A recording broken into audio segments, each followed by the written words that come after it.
are so excited this afternoon. Oh my gosh, we have Sarah Kate with us. And I'm so excited to be I here. know, and I'm so excited to actually meet you in person. I know, it's been a long time coming. Absolutely. So you started to tell me that your involvement with A Touch of Understanding started when you were 5.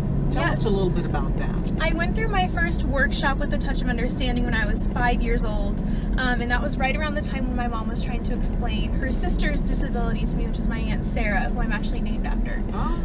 And it never quite clicked until I went through that ATOU workshop, and then I went home and my mom was like, those are people just like TT.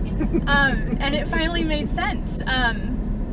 And I remember there was a little girl in my class who was developmentally disabled at the time as well. Okay. And that kind of helped us get a better understanding of what we could do to help her, and how we can be kinder to her, it was really nice. And so you had that experience at 5, and then you went through another ATOU workshop when you were 11. Yes, I did. I went through. Did you find that in between the 5 and the 11 that it stayed with you as far as that compassion for others? I think it certainly did. I think 5 years old was more of an understanding of, okay, I have to be nice to people with disabilities, and then 11 was more of like, I should be their friends. Like I should go out of my way to be kind to them and to be their friend. And I think I've made some pretty transformative friendships after that workshop, because of what I learned from there. Okay. That's amazing. And so even after 11, so fast forward a little bit more, and then you became involved with ATOU once again. Yes. And what role was that? Yeah, so after I was 11, I really wanted to do something with ATOU. I remembered I had half days on Fridays, and I just kept asking my mom if there's any way I could start volunteering at the workshops, like if there was something I really, really wanted to be a part of. And then my mom heard about the youth force from Susie Glover, because my aunt volunteered at the ATOU office some days. So she heard about the youth force, and so I went to my very first youth force meeting when I was in the 8th grade, I think. Right at the end of my 8th grade year, and I absolutely loved it. And we planned and executed parties for people with disabilities, and I went to all the planning meetings, and it was so much fun. And I did that for about 2 years. And then at the end of my sophomore year of high school, Anna, the first ATOU president, pulled me aside at the very end of our Lego night event, and she asked me to be the ATOU president. And it really kind of blindsided me, but I was so excited, and I was so honored. And so I got to sit on the board of directors for ATOU, and I got to be the ATOU Youth Force president for 2 years. So tell all of our listeners a little bit more about what Youth Force does and what it is. So the Youth Force, the core group, plans and executes events for individuals with disabilities about 10 to 12 times a year.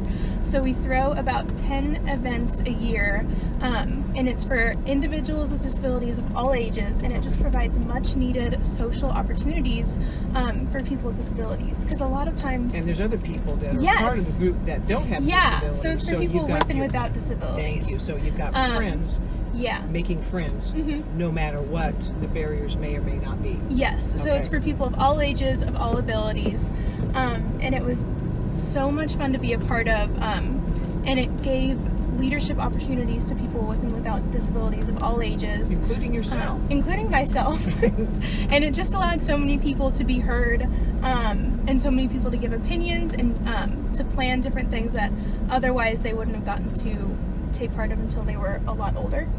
And I think it was really great. We had the boys, BCG Boys Charity Group come a lot. So teenage boys and their moms, and we had all my friends from high school always came with their younger siblings, and so there were volunteers there that were always paired up with people with disabilities, so everyone got to walk around with a buddy, no one was ever alone, and I think it just opened a lot of people's eyes to how much fun these events can be. Well, I think the group started with just a handful, literally, less than 20.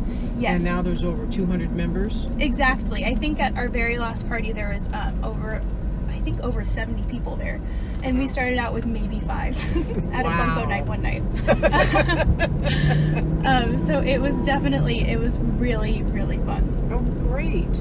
So now you're going to college now, right? Yes, I go to Baylor University, which is in Waco. Wow. It's far away, and I miss the youth force a lot, but I'm glad when I can come back and see y'all again. That's good. And then you participate any way you can, which is pretty cool, which is a nice testament to your dedication to the message with ATOU. Because a lot of people would just say, okay, well, I'm moving on with my life, and then you know, and they Yeah. do other things and don't come back. Mhm. But you come back. You Yeah. know, there's other members of Youth Force and other speakers that come back that are now going to school. So that's Yeah. pretty cool. That kind of is the extended ATOU family. Yeah, I go to college actually with a boy who started out as a BCG member and then ended up being a Youth Force member named Ryan. And ATOU was just such a big part of both of our high school experiences, and a lot of my high school friends, ATOU was such a big part of their lives, and that's how we got our service hours, and it was just so much fun. Wow. Well, it'll be interesting to follow your career, you and Ryan and others like you, to see how this experience actually impacts your career. Because I you think just so. never know. You Yeah. never know where it would take you. Yeah, and ATOU is just, it's like really a testament to how this works. Is at Granite Bay High School, like the kids with special needs are treated like rock stars because everyone went through that program when they were younger. And so I think they really truly have an understanding. Boy, that is huge because you know that's not always the case. Yeah. And years ago when there wasn't ATOU around, I could tell you. Yeah. Because I was around then. Yeah, at least that's was what I've not the heard. I case. didn't attend Granite Bay High School myself, but that's what I heard Well, that's pretty. from a lot of my pretty friends. Awesome. Now let me ask you a question. Have you ever heard any of Nolan's jokes? I've not, no. Oh, are you in for a treat? Oh, good. He always has a good couple of jokes, and if you have one, you can say one Okay. back to him. Okay, Mr. Nolan, you have a joke for Sarah Kate. Yes. What do you call a potato with glasses? I don't know, what do you call him? A spectator. I like that. What did the porcupine say to the cactus? I don't know what. Are you my mom?